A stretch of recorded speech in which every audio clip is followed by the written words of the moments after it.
On today's episode of the CLS Experience, we have a very exclusive treat. She's a legendary television personality, fitness enthusiast, best-selling author, actress, and super entrepreneur. She hosted the hit show Wild on E, and she won Dancing with the Stars, no big deal.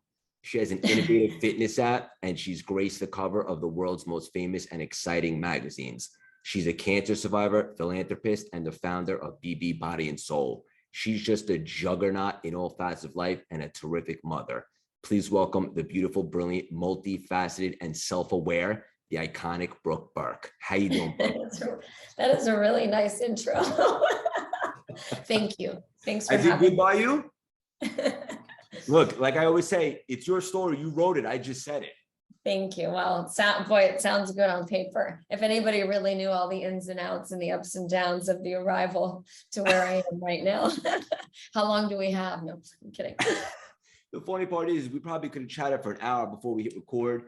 But obviously we want to save some of the juicy stuff for the show. For the audience listening, we're a little over a few million downloads now. If you're not familiar with Brooke, do yourself a favor, do a deep dive, check out all the cool stuff she's got going on. What I think is most valuable today is we just have an unbelievable conversation. Before we dive in, we're going to get a little weird. You ready for me, Brooke? I think so. Depends on how weird we're getting, but I like weird. So yeah, give it to me. Hey, Brooke, what is your superpower? My superpower is mindfulness. Hell yeah. Yeah. It's crazy. Developing that superpower as we speak. Yeah. I know you're so big into that. And it was one of the many things I was excited to talk to you about today. And crazy story real quick. I won't spend too much time on it. 2 weeks ago, I was hit by a car in Manhattan. Hit and run. I'm okay. No. Physically, I'm relatively unscathed. Mentally, it took a toll on me for a couple of weeks. It was a trip.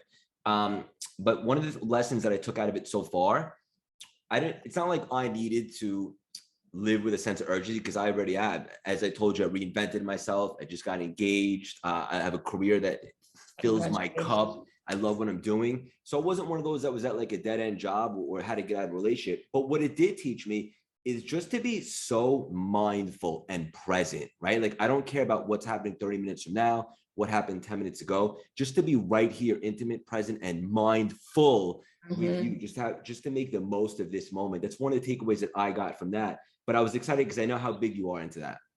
Thanks. No, I actually like the way you said mindful. I was just thinking about full, the mind being full. And I don't know if my wheels started spinning.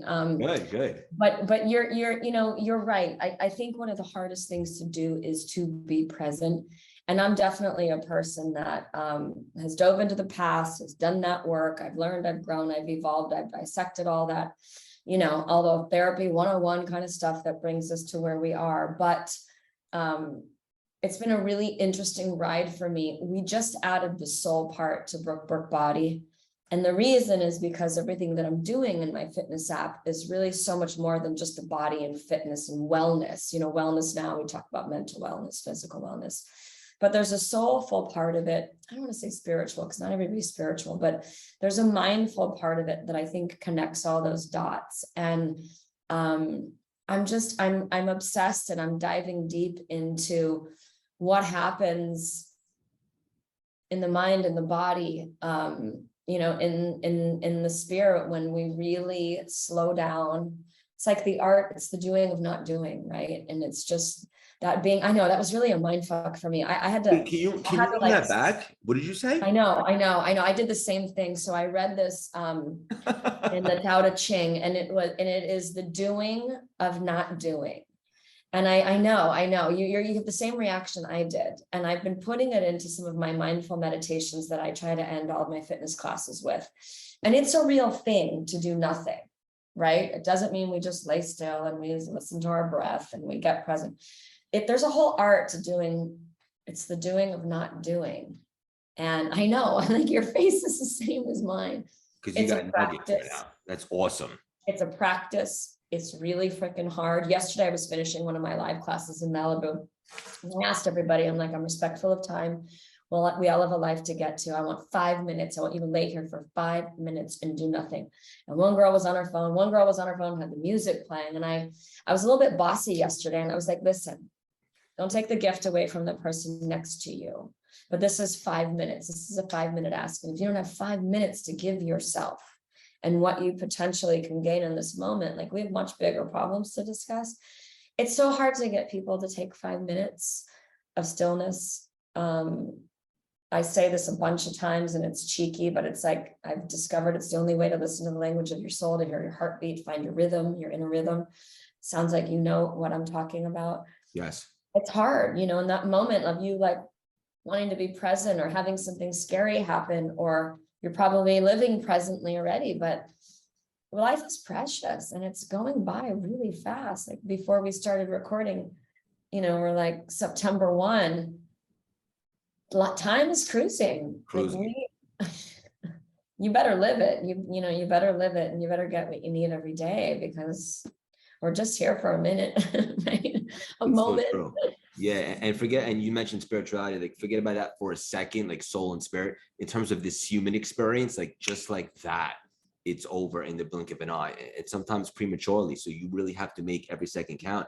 And one thing I've really been working on is mindfulness, and just the fact that mindfulness is like a portal to expansion, right? When you're mindful, when you're present, when you're in that moment, that's where all the abundance, in my personal opinion, is right there.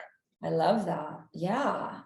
I mean, we don't really maybe even know what we want and, where we are if we can't slow down and look at the big picture of it, right? What's purposeful, what's fulfilling, what makes your heart sing every day. I mean, we're both fiancés.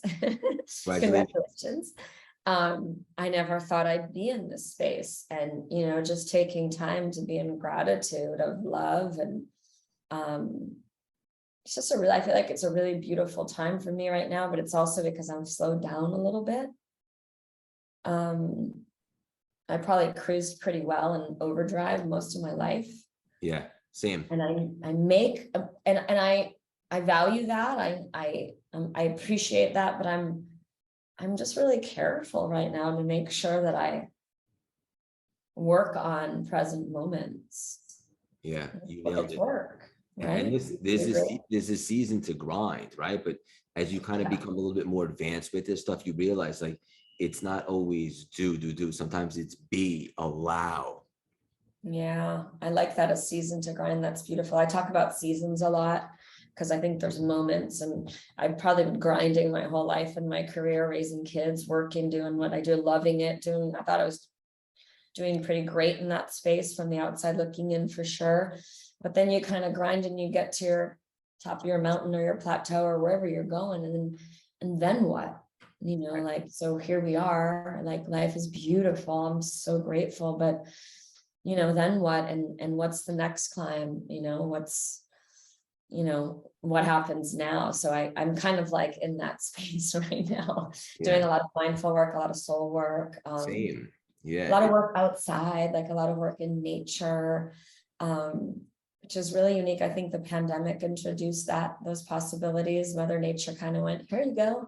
Let's go in your backyard and teach classes, Right. And I love it. I like this moment a lot. Same.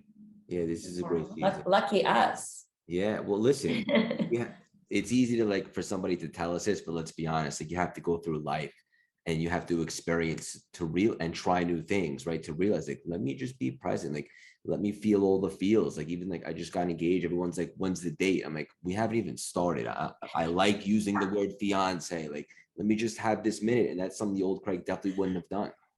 I'm laughing because that's the one question, right? I actually left my ring off upstairs, but it's like people see the ring and that's the only thing they want to know is when and I'm really slow in my process. Yeah. Like first I had to become a fiance.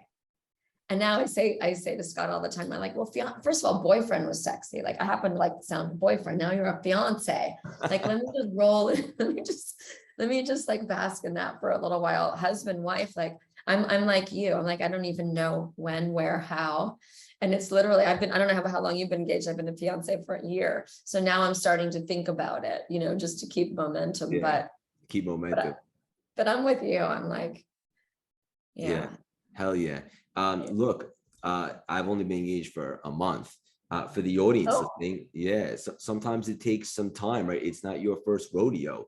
One of the things that I've learned based on my new relationship, the last relationship that I'm going to have, is one of the things that, and this is completely off the cuff, I wasn't going to talk about this, but one trait that I really think is so important for a relationship that I think is a little bit overlooked is respect, right? You guys don't always have to see eye to eye or be on the same page with different stuff, but to respect each other. I'm curious, like, what have you learned and what's something that's really important to you right now? I couldn't agree with you more. I mean, it's so difficult to define, what makes things work, and it's so individual, but God, at a bare minimum, if you have respect, first of all, if you have respect for yourself, okay, it begins there with boundaries, right? What do I demand in my own life? What do I need? What are my deal breakers? But respecting your partner, I think that was lacking in my past lives. I don't mean past lives, I know what you mean. lives, you know what I'm talking about. Yeah, I mean, if you lose respect, you lose your way, I think. So yes, I'm in a relationship right now. I feel very lucky and blessed to be with a man that I have tremendous respect for. It's a mutual respect. I have respect for myself right now as a woman. It allows us to encourage each other, to celebrate each other. It allows us to unapologetically be who we are, to journey in that freedom is like, because I demand that in my life, freedom to be who I'm supposed to be, and likewise, right? So yeah, I think respect is a great place to begin and live, Absolutely. And one thing you said reminded me of something that I wanted to ask you. You're really big on talking about mental health and stuff like that. And you're so vulnerable and transparent. And when you talk about it, I think that, and I imagine this is your part of your inspiration, is to encourage other people to talk about it, right? And not bury it, so to speak. Was that ever tough for you? Or are you a pretty transparent cat? I'm a pretty transparent cat. I would say tough most of my life, more than vulnerable. Now I'm very vulnerable. I know you are. Raw and more feminine probably than ever, even though I thought I was really feminine before I wasn't. I just kind of made a decision in my life and my career to be honest, or be private. And so to be outspoken in the entertainment industry, which most people aren't, I had to be willing to talk about what I fucked up, what went wrong, what I'm crushing, what I'm striving for. Even in the mommy space, like there's always somebody doing it better than you. There's always another woman that's better. Like there's always going to be things. So I had to sort of dive into a lot of acceptance. I had to dive into the vulnerability, even when I wrote my first book, to, is this going to be a tell-all that's real, like real life? Am I going to candy coat it? Then why would I bother? Like, I just couldn't bullshit my way through any of it. So being vulnerable is hard and it's scary. I guess scarier for me would be faking it. Yeah. For me. So it's not for everyone. No. But that one thing that when I think of to describe you amongst many is authentic, right? And vulnerable. Yeah, vulnerable is challenging. But what's also interesting is when you're like a public persona, so to speak, like something I noticed when I stepped into this space, because when I first started my personal development brand, I'm an introvert and I had no social media presence or anything like that, but I understood putting yourself out there as a part of the process. The more vulnerable and transparent I would be with the community, the more they would connect and gravitate towards me. And it 100%. makes perfect sense. So it's really powerful. It's 100%. I mean, look, it's real life, right? I mean, especially in our industry, and you put yourself out there. Imagine if we were just talking about all fabulous things and no one could relate to us, and then they would hate us in the process. It's like a real life learning curve. I remember when social media, first like came on the scene, it was so freaking weird, like Twitter, like, what are you doing now? I was like, why the hell would I want to tell anybody what I'm doing now? It's so weird, but we know how powerful it is today, right? So I can remember times being on vacation and posting these beautiful pictures and like losing followers and understanding that people don't want to just, yes, they want to see the fabulous part of a life and be inspired, but they also want to know what's real. So like, I'm that person that's like, posting my shake that just spilled all over my car with my kids because we fight on the way to school. Like, yeah, that happened. Good. It's just, yeah, we're human, right? I think people, especially in this space in podcasts, people want a human experience. How do they learn from us if we haven't fucked it up? That's it, right? Yeah, it's credibility, right? You've been through it. It's like when I was growing up, I never really resonated with Superman because it was hard to relate to. I was like Batman because it was somewhat achievable, so to speak. But this is only negative I got going on is we don't have 10 hours to chat. But I wanted to make sure. I have a feeling you and I have there's a lot of things that we could talk about. I mean, maybe we're in it. That's why it's easy. Maybe the world is shifting. Maybe we became more conscious after the pandemic. I think so. I'd like to believe that as a society. Yeah. I'd like to believe that this horrific shift came along and a lot of reasons to humanize us. I say that with love and respect and grace for, the tragic parts of it. But I do think we needed a wake-up call as a community. And I'm in this business, of mindfulness and wellness and spiritual, mental, physical wellness. But so I'm buried in it and I watch the struggles. I watch what happens with women who do and don't take care of themselves, men too. So I'm just, it's my passion, my purpose. But I just think we're living more consciously now than we used to. I hope. Maybe because I'm older. I don't know. Wiser. Wiser, yeah. Yeah, and you look like you're about 30 tops. Oh, I have good lighting in here. And eyelash. I wanted to definitely ask you this. A very sexy word these days is manifesting. I didn't buy into it for a while because it was beyond my senses and I was always a mindset guy. But a couple of things happened and I just said, if I'm ever going to buy in, this would be the time. And when I really dove into this quantum stuff, the energy, whatever you want to call it, I never left. And I can't talk about this stuff enough. And if you look back at your resume and a lot of the stuff that you did, there's no doubt that you manifested stuff. For the audience, I'm just looking up on my phone because I'm reading this book right now that you've probably read a bunch of times. Which one? I know I'm looking it up right now while we're speaking. Do you read the physical books or audio? I know. It's, I'm doing the Hightail right now. Have you discovered that yet? No, what's the deal? It's so incredible because it's actually an Audible, but it's not like Cliff Notes. It's actually the more mindful part of an Audible because sometimes, I hate to say it, but sometimes the voice puts me to sleep and I have such little time that I like to listen to Audibles at night. And so Hightail is more like you can do a book in 30 minutes. And then if you really love it, I still like Tangible. Yeah. You'll go and you'll get it, but I think it's called, I'm trying to look it up for you. I've already finished it, so it's gone. I think it's called Spiritual Awakening and it's all about manifesting. And I do believe in that so much. I believe in, not to be all hippie guru-y about it, because I know that's not for everyone. Yeah. But I believe in the power of thoughts. I believe in the power of words, and I believe in the power of the action of thoughts and actually writing them down, putting them into play, making them part of your daily practice. I mean, I do weird things like my mirror will be full of mantras and quotes and thoughts everywhere. I love that. I mean, I have my kids do it so that my reflection in my mirror is thoughtful, writing things down though. Say it, I'm sorry. Thoughts have a frequency.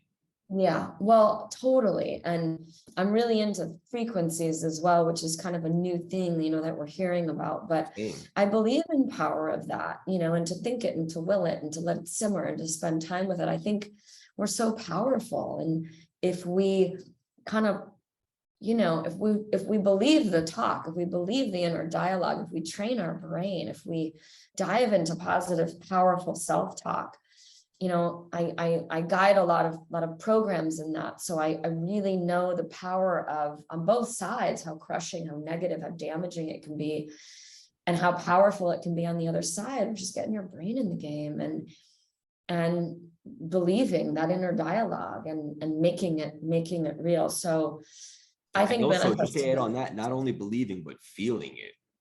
Yeah, I mean, yes. And you have to hear it. You have to believe it. You have to own it. But becomes a practice. People think this kind of stuff comes natural. It doesn't. This is not natural work. This is work. It's a practice. It's a daily effort. So yeah, I'm glad you brought that up. I really believe in that very much. What do you think? 100%. I can't stop talking about this stuff. now that I live in this space. And are you familiar with Deepak? Do you read any of his work? Yeah. The one thing that he says that really stuck out to me recently is the purpose of life is to find out who we are, and who we are is a part of the infinite, pretending to be a person, right? Like we're all a part of the collective. We all have the ability to create and manifest and vibrate high, become a vibrational match for all that's out there. But you have to work on it. And it goes back to like Think and Grow Rich. And I know it's like, people talk about this to the blue in the face, but I'm not sure they really understand that your thoughts, it all starts with that, right? Like if you're not feeling good or you're in a disempowering state, it's feedback from the universe letting you know that your thoughts are out of whack. And if you just simply become aware, going to bring up that book. Yeah. No, go ahead. Sorry. That's okay. If you become mindful that your thoughts are out of whack, you replace them with positive thoughts, but conditionally continue to do that, then you create new beliefs. And then you're in a higher state, or as you just said, a higher frequency. And then it's like the wind's at your back. You're on fire. You can't be stopped. Yeah. No, it's funny you brought up that book, because see, you must have heard me thinking it, because I was just thinking of that book, which is such a common book. I mean, we're not telling anyone anything they don't know. But when I read Think and Grow Rich, it was during my fundraise for my app. And I just, how long ago? So Brooke Body is the wellness app. So I was doing, a first little seed fundraise, and I was reading that book, and I was so powerful in my mindset. And it allowed me to do things and pick up the phone to certain people that I may not have, because I was so, I was just so driven in some simple little things that we know when we need reminders. The other book that I was telling you about, which I gave you the wrong title, it's Becoming Supernatural. So if you haven't read that book. Dr. Joe Dispenza? Yeah. I just read that. Not an easy read, but very valuable. Not an easy read. No. Some people have read it many times, and it's not an easy listen either. Yeah. So so that's definitely a tangible one. But it's all these things that whatever it takes to motivate you, whatever it whatever it takes to change that, that inner self-talk, those are real things. And I really believe in the power of that, for sure. Oh yeah. Yeah. Also, I wanted to ask you, were you born in Hartford, Connecticut? I was, yeah. That's where I went to college. Oh, you did? Yeah. I mean, I only spent, 3 years of my life there, and grew up in Arizona, and I've been out on the West Coast for, 30 years, but yeah. Most of the Burkes are there. Most of my family's still there. Got it. Yeah. We'll land the plane with this. I know you're big in your spirituality and stuff like that. How important is faith to you?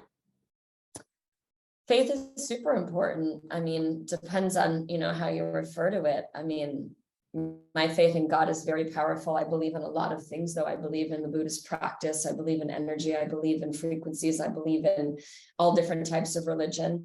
I have great respect for all different types of religion. And I was that kid that read the Bible. I have a Jewish mother. I'm Jewish. I studied everything because I'm fascinated. You too.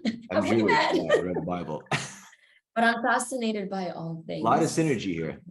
Yeah. I mean, such a beautiful question, because I was just talking to my kids about this. It's strange that you bring this up, but I believe in faith as a power tool, also the faith that we have in ourselves and our abilities. And it's faith that will require faith to do everything, in my opinion. Faith to change, faith to grow, faith to pivot, right? Faith to learn, faith to shit. We need faith to do everything, I think. And it takes a lot for people to really believe in themselves and find that. Without certainty. So I kind of look at religion in that sense. Do I need science and proof? No, that's not faith. Do I have faith in a lot of things that drive me? Yes. Can I have faith in process when there's no fucking certainty? So I mean, we could talk about this for hours. Yeah. Yeah, I think faith is an imperative part of the process. Yes. That was beautifully articulated. Yeah, and we'll definitely have to get you back for a sequel. But what you said there, faith to pivot, it just brought me back. You don't know exactly what the next step is, right? You just put one foot in front of the other, and you have faith. That's scary. Yeah, it is. I mean, change is scary, right? I remember going through that and redesigning my life and having a blended family and going through a divorce, and I had to get down and dark with uncertainty. And I was a little type A, and I wanted to know what was happening, and maybe a lot of type A. But it's being able to, it goes back to what you said about presence and moments and stillness, being able to lean into the unknown. And it doesn't mean floating around, people, and just like doing nothing. It doesn't mean just floating around and letting the universe decide. We could talk about that too. It's not that. It's just believing, I think, in process and in believing in your personal ability and discovering that. And, you know, I've never quite articulated faith that way. So that's why I love these kind of conversations where you and I don't have an agenda. So here we are, we meet on this weird freaking digital screen. And that's what I'm going to take away from this, like faith to pivot. It reminds me of a program. I've done a lot of, I've guided a lot of transformation retreats with women. And I remember doing a whole program on permission, which is like faith to pivot, and teaching women, guiding women, I should say, to give themselves permission to change, to grow, and permission to become unraveled, right? Permission to fail, permission to, you know, to pivot and to lean into things that aren't perfect. And I think that is a really important part of a process of growing, of evolving, of learning, of, you know, self-discovery, self-actualization, like all these things that, you know, we talk about more now because these books are available, right? Spirituality is like right on the forefront right now. And you and I probably take it next level, but it's beautiful. It's a beautiful place to be. The best. And for know? the audience listening, it's like, well, easier said than done. Yes, change could be scary, but two things. Number one, all the real growth in life is when you take uncomfortable action. And number two, the only thing scarier, in my opinion, than change is to stay status quo with regret, right? Or stay stuck. That's also a choice. Choose your heart. I love that. I say that in my classes. I said, don't be afraid of doing this work, like body work, fitness, working out, getting uncomfortable. I go, be afraid of what happens if you don't do this work. Ooh. Like, be really freaking afraid of what happens, what's on the other side of you not doing anything. I worked with this woman just this past week. She's a stretch and strength you see how hard it was for me getting with it. She's a stretch and strength coach for a lot of players in the NFL. She's this German woman, like badass. And she came over for 2.5 hours and took me through this, not a massage, it's definitely not a massage, this strength stretching process. And it was hard. It was like a level 8 on not pain, but it was, she said to me, which I love these words. She said, I want you to tell me when you're at an 8. This isn't like ego. I don't want to get your attention, of being uncomfortable, not pain. And it was so challenging. And I understand why people don't stretch, because it hurts. It's uncomfortable. I understand why people don't work out. It's not fun. I think it's fun. If you work out with me, it's really fun, but it's uncomfortable. And I like to live in that space. I imagine you do too. Yeah. I'm not afraid to get uncomfortable. I'm not afraid of an 8. And you have to decide what's bad for you, what's pain. I'm not afraid of pain either. No. But you got to decide the benefits of being uncomfortable. And it connects all these dots of what we're talking about. And it was such an amazing experience for me to be a student, you know, to be on the other side and to receive and to live in this 8 for like 2.5 hours. It was hard. Yeah. I woke up the next day feeling like a superhero. I was like, hell yeah. My brain so high. It was amazing. And I like that work. That's the kind of body work that I do on the app. That's what I really believe in, being uncomfortable, stretching, growing, doing things different, being scared. I like fear. Hell yeah. Yeah. I love it. Pain is an old friend. That's why I run marathons, and you're such a beautiful soul. You mentioned the app. Like, what's the best way for people to find out about that or see what's going on with that? You know, anywhere, TV, we're on all the smart TVs, the App Store, it's Brooke Burke Body, and it's not just a workout app. I mean, thanks for asking. That's not the most important part. I can show people how to get in shape all day long. That's the easy part. It's not easy, but it's really about doing something for yourself, making yourself a priority, being mindful, finding a moment in the morning to set your day up, learning how to stretch and recovery, learning how to let your body be your guide.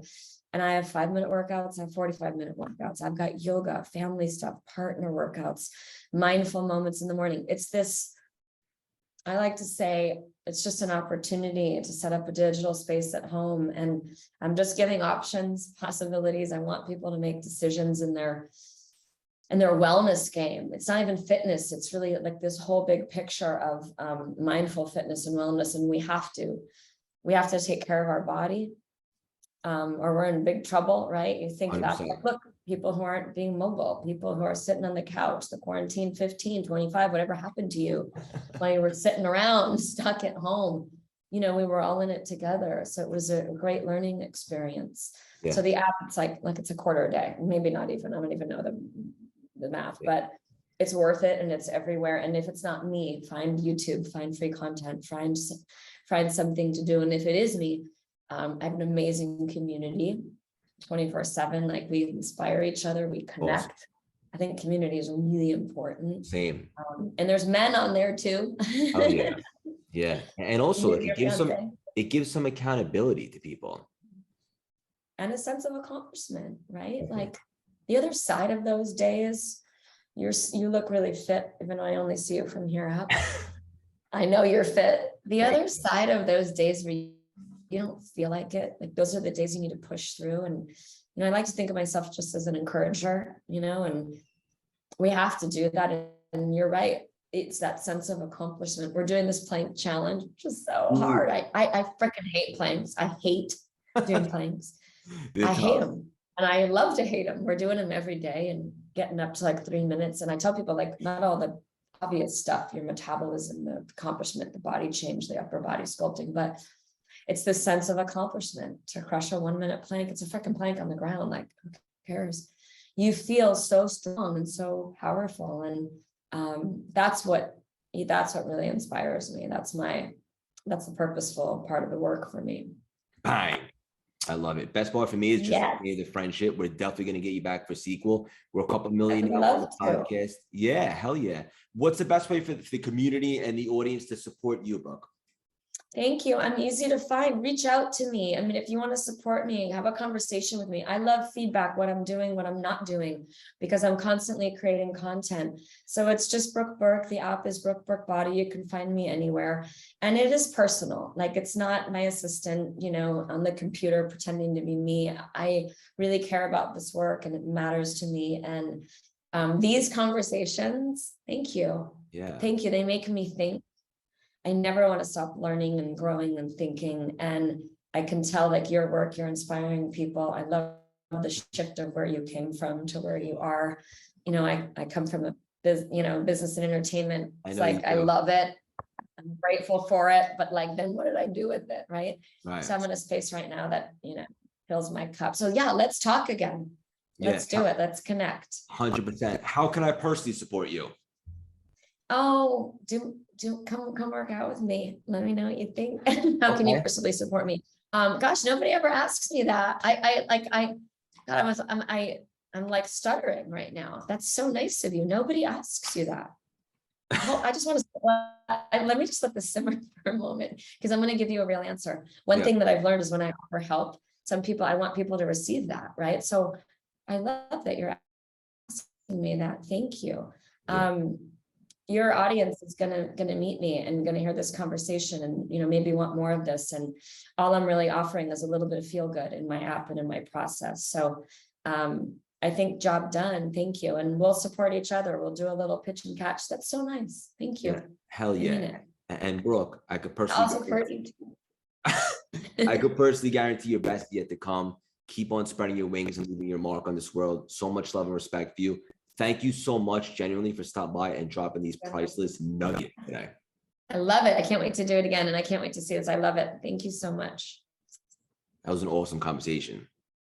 Yeah, that's so nice. You're such a nice person. Oh, thank you. I appreciate it. Yeah. Let's stay connected. You have a couple Instagram I would accounts? love to. How do I find you too? If you go on Instagram, just type in Craig Siegel. Okay, I'm going to do that and I'm going to follow you and like, let's have a conversation. And, you know, if I can help as well with your audience or people or issues or women or any of that, it sounds like we're in the same, like 100%. You know, and I'm growing right now too and seeking. So let's share some information with each other. Let's do that. Yeah. Do you come back to New York or not really? I do. And I come there more for work, but I would love to connect or do something in person or, you know, continue this conversation. I mean, let's exchange numbers. There's so many. Yeah, let's do that. Give me yours and I'll write mine down too.